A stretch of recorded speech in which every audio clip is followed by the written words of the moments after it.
Take a critical look at me. Who would tell that I'm a grandmother? Yes, I am a very proud grandmother of a 22-year-old child. And can you imagine? People who know me very well call me Auntie Baby. Imagine an Auntie Baby. From a grandmother to an Auntie Baby. I am also a mother of 2 awesome children. And I love them to the beat. Their names are Victoria and Jerry.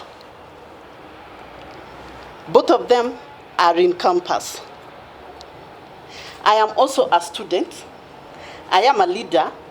I am a trainer, a volunteer, and I'm also an employee of this organization. All the rest, I do them outside these premises. All this is because I decided at an early age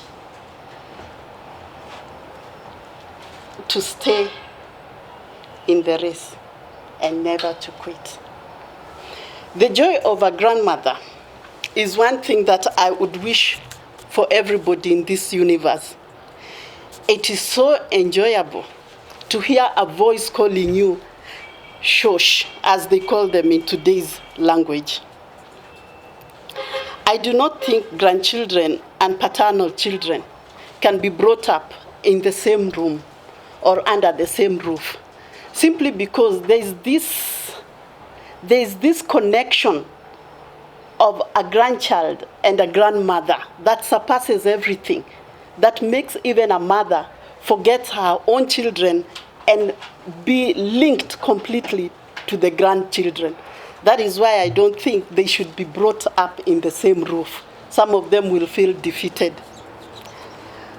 My 2 offsprings are in Generation Y,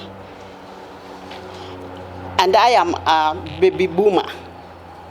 Now you can imagine the 2 different worlds. One very young, one very, very, very old. But we enjoy each other's company while dancing, watching movies, cooking, and storytelling due to my resilience.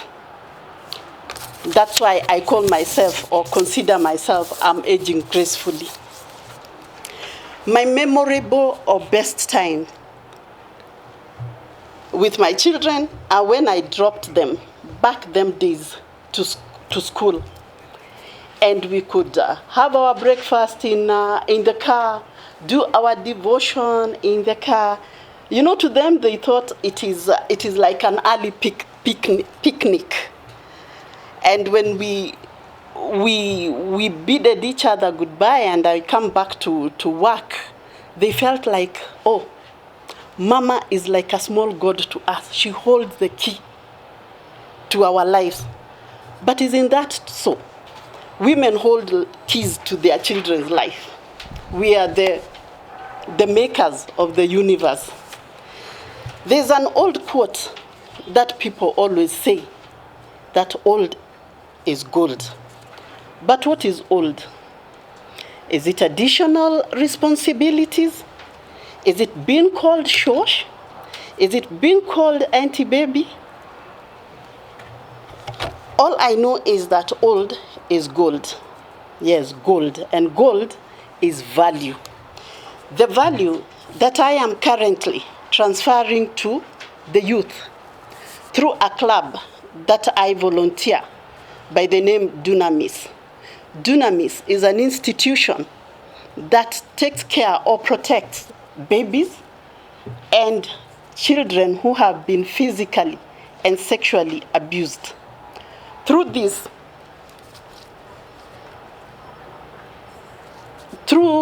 Dunamis, we bring back life to those children. And that's the name Dunamis, which is a Greek word meaning bringing back power to the powerless. I can assure you that I have bad times and good times. And that is why I acknowledge that there is a race that I must run, and there are victories to be won. Give me power every hour to be true. Mr. Toastmaster.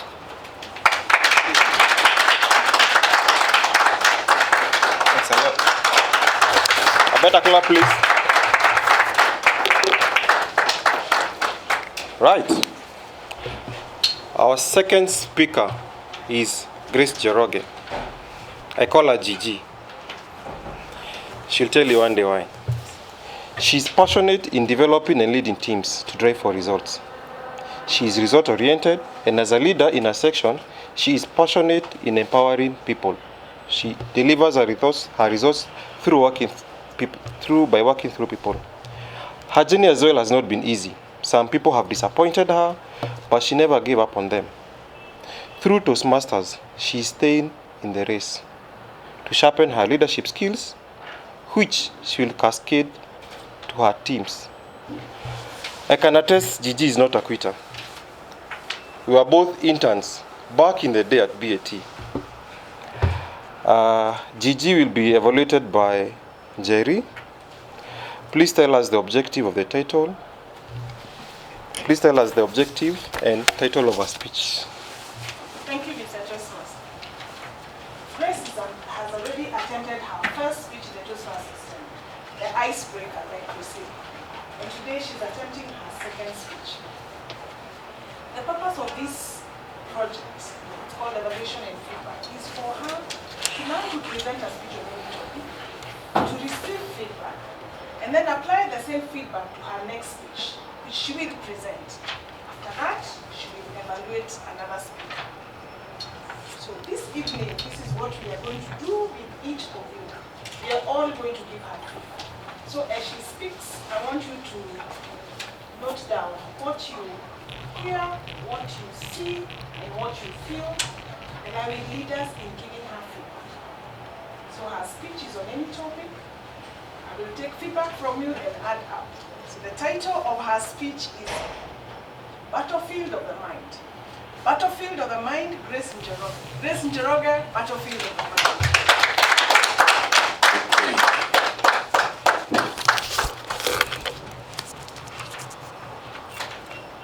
Did you know that in every minute, 2 people across the globe commit suicide due to severe depression? Indeed, according to the World Health Organization, 1 in every 5 people suffer from severe depression, and 1 out of 25 people turn into drug addiction as a coping mechanism of this severe depression.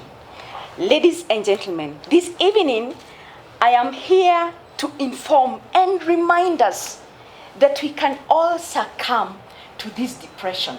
But more importantly, we have what it takes within us to rise out of this epidemic misery. In work environment, for instance, we have had severe cases and several cases of depression. Recently, we had a case of the PwC employee who jumped off from the 17th floor. And this has often been blamed on things such as burnout at work, loss of loved ones. It has also been blamed on love affairs at workplace, and so forth and so on. And with such glaring statistics, we must then address this topical issue. My cousin Robert was always as cheerful as a lark, sometimes with undertones of being unaware of grimmer realities of life. Indeed, I have always looked forward to having lunch dates with Robert. His success came in leaps and bounds. He rose from a mere graduate trainee position to that of a leadership position in an internationally renowned organization. Suddenly, he stopped picking my calls for our lunch dates. he stopped attending our social functions, and I was very concerned. We relentlessly tried to reach out for him as friends and family, but to no avail. He had indeed gone ahead, and he had found other friends. And these friends were in form of crystal meth and cocaine as a coping mechanism of the depression that he was facing. This was indeed very sad. And as we moved on, we tried to save him from this anger and depression. Ding dong. One day, after several months of trying to reach out for Robert, he shows up at my doorstep, and I invite him to a safe place of conversation without judgment. Robert outpoured his heart to me, and he told me of issues that he was facing, both at home and at workplace. Issues that had drawn him to this space, a dark space indeed. More importantly, as we sat through our conversation, he made a deliberate decision. He made a deliberate decision to come back and recover and go back to the good path of life.